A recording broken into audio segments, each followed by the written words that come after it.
This is my first Advent video introducing the Nativity according to Luke, verse by verse. I'll read it, work through the Greek, and make some comments on what I find interesting about it. I'm not so interested in some of the historical discussions.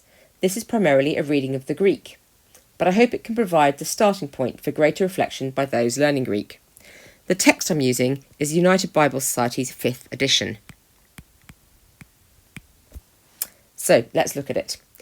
Ageneto de entais hemerais akenais ex elten dogma para Caesarus Augustu apocrypestai passanten oikumenen.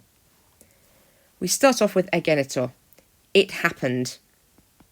Or what the King James would give you as so it came to pass. It happened. De is changing your subject, so you probably don't need to translate that. In the days. What kind of days? Ekenais. In those days. A dogma, a decree, ex elthen, came out, para Caesarus Augustu, from Caesar Augustus, para plus the genitive, from beside, apocrypestai passanten oikumenen.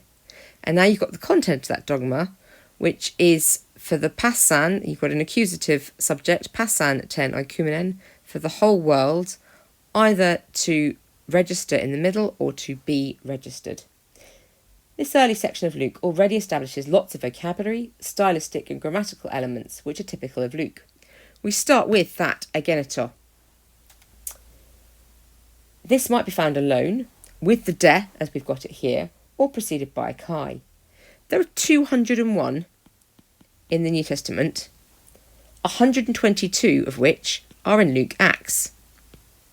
A hugely disproportionate number. It's a clear stylistic device and may point to some kind of Semitic influence on his writing. A similar point is made about entais hemerais akenais, which is sometimes pointed out as a Hebraism. Luke certainly mixes his sources well, and we see this already in this verse. We have the only use of Augustu in the New Testament, which we might call hapax, or hapax legomenon, something said once. People have written about how that points to parallels between Augustus as the revered one, whose birthday brings good news, and the birth of Christ announced in this story. Whatever the reason, it's a striking way to incorporate a Latin name and title into a Greek text. We've also had another Latin term, this time the political command, needing to be transformed into Greek, this time as dogma. A word only used 5 times in the New Testament, 3 of which are in Luke Acts. Augustus, then, is followed by a present infinitive. Is it middle or passive? How much does it matter?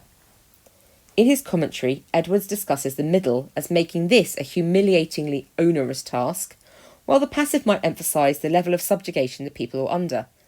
Either way, it strikes me as notable that both here and in verse 3 it's a present infinitive, emphasising the process of having to go and get registered. We finish with the unusual term oikumener.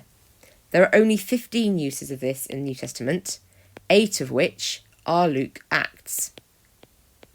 So it's another example of his vocabulary in action.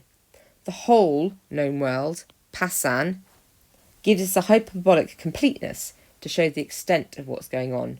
Hyperbole, which may also be characteristic of Luke. In just a few words, the opening of the Nativity in Luke's Greek has set out matters in a very Lucan vocabulary and style, which we will see continuing to develop through the text.